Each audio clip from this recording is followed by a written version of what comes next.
Hi everyone. Today, you'll hear a brief summary of the movie Jumper and Joe. At 15 years old, David was just an ordinary high school student. He liked a girl named Millie, who was passionate about traveling. David gave her a crystal ball as a gift. However, a local bully named Mark took the gift from Millie and threw it into a river. The crystal ball landed on the ice, and David went after it. Unfortunately, the ice beneath his feet cracked, and he fell into the freezing water. Swept away by the current, David didn't drown but instead teleported to a library. That's how he discovered his superpower for the first time. David returned home to his strict father, who immediately started another argument. Frustrated, David teleported back to the library. After some thought, he returned home again, packed his things, and decided to move to another city. Poor Millie cried bitterly, believing her friend had died. However, later that night, she found the crystal ball outside her house and realized David had survived. Our hero started a new life in New York City. He rented the cheapest room in a local hotel and spent every day practicing his teleportation abilities. It didn't always go smoothly, but David was determined. One day, David noticed a bank building and decided to rob it. He entered the restroom and teleported straight into the bank vault. David stole one bag of money, then another, and another. Soon, his bed was covered in cash. When the bank employees discovered the theft, they called the police, FBI, and security services. The robber somehow broke into the vault without even opening the reinforced door. But how was that possible? For 8 years, David enjoyed his newfound wealth. He lived a luxurious life in a magnificent mansion in New York City. Then, one day, our hero gets bored and teleports to a new and interesting place. One evening, David appears at a London bar and flirts with a beautiful blonde. One of the patrons watches him curiously. After a few cocktails, David and the blonde leave the bar and spend the night together. The next morning, David wants to go surfing, but the ocean is completely calm with no waves. However, that's no problem for him. He teleports to Fiji, enjoys the most incredible waves, and then relaxes on the Sphinx statue in the middle of the Egyptian desert. Meanwhile, we see a dark-skinned, gray-haired man torturing someone and calling him an abomination. The poor man is electrocuted and threatened with a sharp knife. It turns out he could teleport too, and he's being punished for it. David knows nothing about this and peacefully returns home, where he is confronted by the same dark-skinned man. His name is Roland, and he is the leader of the Paladins, a religious organization that considers teleporters to be agents of the devil and seeks to destroy them. Roland has special electroshock equipment, which he uses to capture David. The electric shocks are so powerful that David can't teleport. Roland pulls out his weapon, but with great effort, David manages to teleport back to his childhood home, even taking a couple of bags of money with him. David then finds the house where Millie used to live and meets her mother, who tells him that Millie works at a local bar.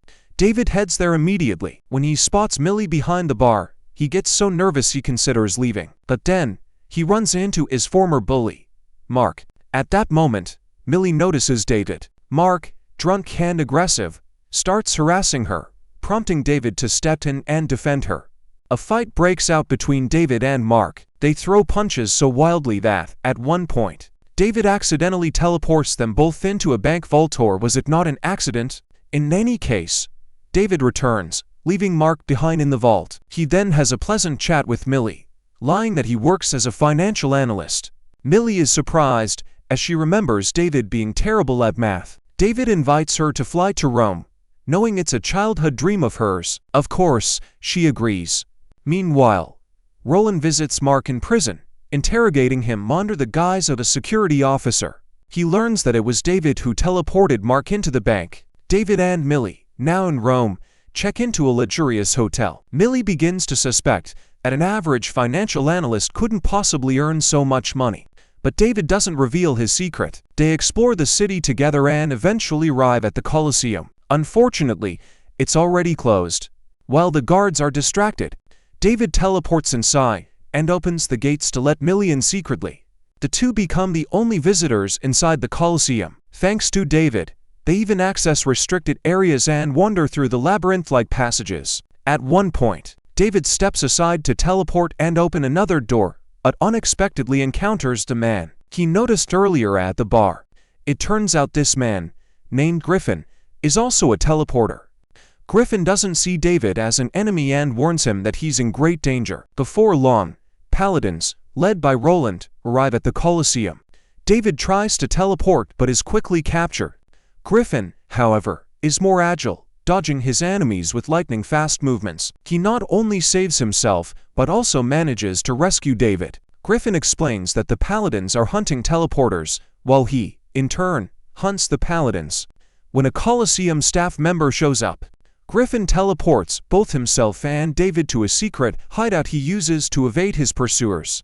David immediately teleports back to save Millie, leading her out of the Colosseum. However, as they exit, he is arrested and taken to the police station. Millie tries to free him, but no one listens to her.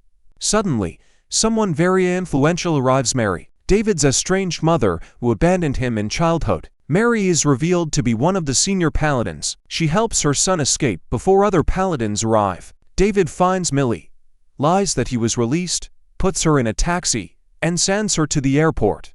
He gives her a plane ticket and shows her a bag full of money. David tells her they must part ways. Millie boards her flight with tears in her eyes. Meanwhile, Roland visits David's father, William, at his home. William confesses that he last saw his son 8 years ago. Roland notices a photo of Mary in the house, which surprises him greatly. It turns out the senior paladin has a son who can teleport. David teleports to Griffin's hideout, where he learns that the paladins have been hunting teleporters for centuries. Later, David returns to his childhood home to find his father collapsed on the floor. He teleports him to the hospital, begs the doctors to save him, and then visits Griffin again, asking for help in defeating Roland and protecting Millie. Griffin refuses and abandons David in the middle of a desert. Determined, David follows Griffin persistently, refusing to leave him alone. Griffin grows furious, but David remains resolute. The two end up racing through the city at night in Griffin's luxury Mercedes, which Griffin skillfully teleports along with them. Griffin, who has been teleporting since he was 5, demonstrates impressive mastery of his abilities. David hurries to the airport and learns that the flight from Rome landed an hour ago. He heads to a bar but doesn't find Millie there. He eventually locates her apartment, where, fortunately, she is safe and unharmed. Soon after, a car with paladins arrives at Millie's apartment. David confesses to her that he robs banks and reveals his teleportation abilities. Taking her to Griffin's hideout, the paladins, using special equipment, track the fresh portal in Millie's apartment and follow them to the hideout. Griffin notices David and Millie's arrival and is furious, realizing the paladins will soon show up. The paladins storm the hideout, and chaos ensues as a fierce battle breaks out between the teleporters and the paladins. Roland brandishes his dagger again, but Griffin saves David once more. He steals a paladin's quad bike, intending to escape, while Millie runs to save David. Griffin returns, teleporting a massive bus into the battlefield. Roland survives, and Griffin attempts to set him on fire. As they fight furiously, Millie frees David and begs him to take her somewhere safe. However, before David can act, Griffin and Roland return. Roland grabs Millie and takes her with him. David desperately wants to save her, but Griffin has other plans. He has prepared a bomb, intending to eliminate all the paladins, even if it means sacrificing Millie. David strongly opposes the plan, steals the detonator, and teleports away. Griffin chases him, and they teleport across the globe, fighting over the detonator without a moment's pause. Eventually, they find themselves on a battlefield in Chechnya. David lures Griffin into high-voltage wires that disrupt his teleportation abilities, leaving Griffin stranded in Chechnya. David teleports to Millie's apartment, only to realize it's a trap. The paladins capture him immediately, chaining him to the wall.